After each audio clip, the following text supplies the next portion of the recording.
अच्छा हुआ सुबह की ट्रेन मिल गई। पूरा दिन गांव में दोस्तों से मिलकर और मंटू के यहाँ का प्रोग्राम अटेंड करके रात की ट्रेन से वापस आ जाऊंगा।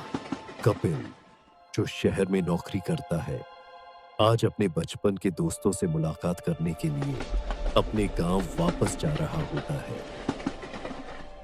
कितना अच्छा हुआ कपिल, जो तू समय से आ गया। परिवार सहित आता तो और अच्छा रहता। तू तेरे यहाँ किसी प्रोग्राम में बुलाए और मैं ना आऊं, ऐसा कैसे हो सकता था? और इस बहाने बाकी दोस्तों से भी मुलाकात हो जाएगी। पूरा दिन कपिल अपने दोस्तों से मुलाकात करता है और शाम के समय सोचता है, अब वापस जाने का समय हो गया। कपिल, आज के दिन मेरे घर रह जाता तो क्या होता। आसमान का हाल तो अच्छा नहीं लग रहा। पता नहीं कब फिर से बारिश शुरू हो जाए। नहीं रे मंटू, तू चिंता मत कर, मैं चला जाऊंगा। तू मेरा बचपन का दोस्त है और तेरे यहाँ प्रोग्राम में नहीं आऊंगा, ये कभी नहीं हो सकता है। तो फिर रात को यहीं रुक जा, सुबह चला जाना। असल में कल ऑफिस में बहुत जरूरी मीटिंग है, इसीलिए आज शहर लौटना ही होगा। अच्छा ठीक है, जहां तेरे काम की बात है वहां मैं तुझे नहीं रोकूंगा। तू बचपन के दोस्त को भूला नहीं, यही खुशी की बात है। चल, तुझे रिक्शा में बैठा के आता हूं। मंटू के घर से स्टेशन थोड़ी दूर है। उसके घर से रिक्शा से जाना पड़ता है। मंटू, एक भी वैन या रिक्शा तो दिख ही नहीं रहा है रे। असल में यहाँ शाम के बाद ज्यादा कुछ मिलता नहीं है, ऊपर से ये बारिश भी तो है।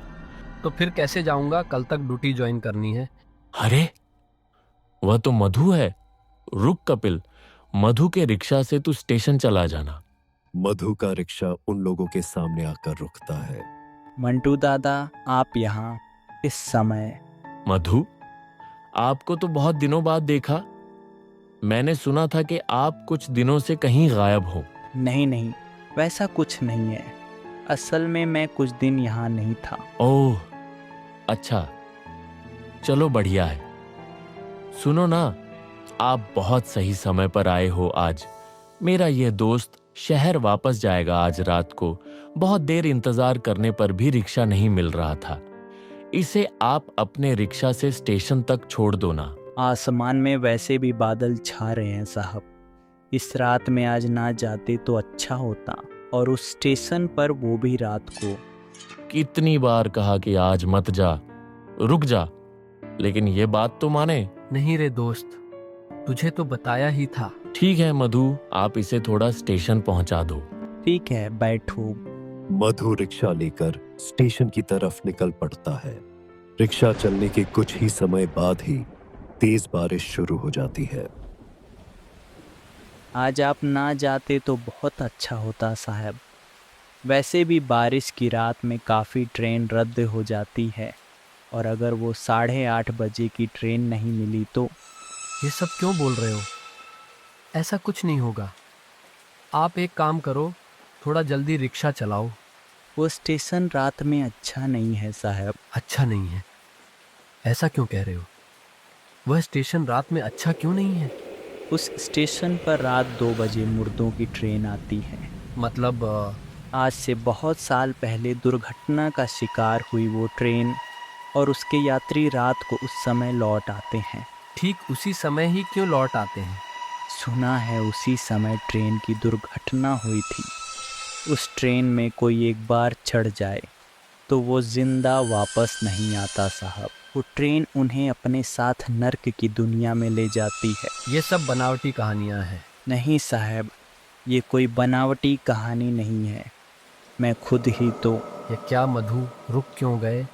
रिक्शा का चैन गिर गया लगता है साहब। ओहो, जल्दी देखो, नहीं तो ट्रेन आज पक्का मिस हो जाएगी। मधु रिक्शा की चैन ठीक करने लगता है। उफ, ये तो बड़ी दिक्कत हो गई। सोचा था रात में शहर पहुंच जाऊंगा, वह तो हुआ नहीं। अब ट्रेन मिलेगी या नहीं पता नहीं। हो गया साहब, चलिए चलते हैं। हाँ चलो चलो, जल्दी चलो। मालती गांव स्टेशन के पास जब मधु का रिक्शा आकर रुकता है, तब रात के 10 बजते हैं। मधु और कुछ बोलने जा रहा था, लेकिन कपिल मधु को पैसे देकर स्टेशन की तरफ दौड़ पड़ता है। आपने तो मेरा विश्वास ही नहीं किया। मैं भी एक समय विश्वास नहीं करता था और उस ट्रेन में चढ़ा था कुछ दिन पहले। और फिर कपिल स्टेशन पहुंचकर देखता है स्टेशन पूरा खाली है, कोई कहीं नहीं है। अब तो कहीं वापस नहीं जा सकते। चलो उस सीट पर बैठकर आज की रात बिता देता हूँ। सुबह की पहली ट्रेन पकड़कर कल शहर लौट जाऊंगा। कपिल स्टेशन की बैठने की जगह पर बैठकर दूर खुले आसमान की तरफ देखकर जैसे कहीं खोया जा रहा था। ठीक उसी समय कोई उसके पीछे से तेज आवाज में बोलता है, यहाँ इतनी रात को क्या कर रहे हो? चले जाओ यहाँ से, मत रुको बिल्कुल भी। थोड़ी देर में आएगी वो ट्रेन। सुनसान जगह में अचानक ऐसी आवाज से कपिल थोड़ा चौंक जाता है। पीछे मुड़कर देखता है। ट्रेन? कौन सी ट्रेन? रात को तो और कोई ट्रेन नहीं है। किसने कहा नहीं है? अरे 3 बजे की लोकल है ना। पर टाइम टेबल में तो। वो कोई साधारण ट्रेन नहीं है, वो है। क्या? चुप क्यों हो गए?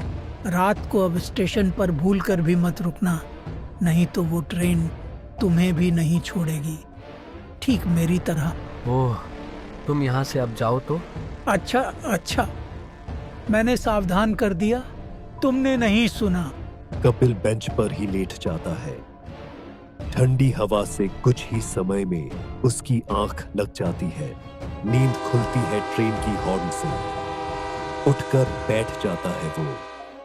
कपिल देखता है वो रात 3 की लोकल ट्रेन हॉर्न देते हुए स्टेशन में आ रही है।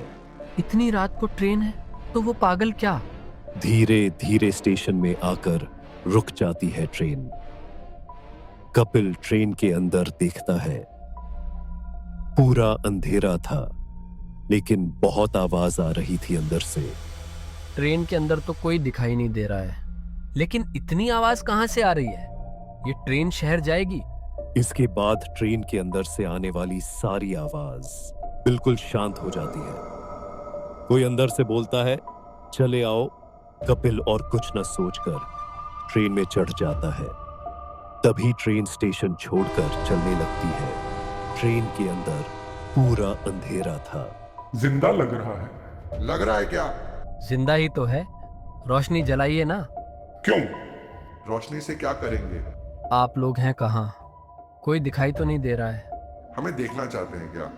रुकिए, दिखाते हैं। उसी समय ट्रेन के डिब्बे की रोशनी जल उठती है और वहां का दृश्य देखकर कपिल बहुत डर जाता है। सीट के अलग अलग जगहों पर सब मरे हुए लाश बैठे हैं। कैसा लगा हमें देखकर? आप लोग मेरी तरफ क्यों आ रहे हो? मत आओ, इधर मत आओ। क्या क्या क्या चाहते हो मुझसे? सब लोग हंस रहे थे और धीरे धीरे कपिल की तरफ आ रहे थे। कपिल डर कर पीछे हटते हुए भूल जाता है कि वह दरवाजे के बिल्कुल किनारे पर आ गया है। एक और कदम पीछे हटने पर वह ट्रेन से गिर जाएगा और वही होता है।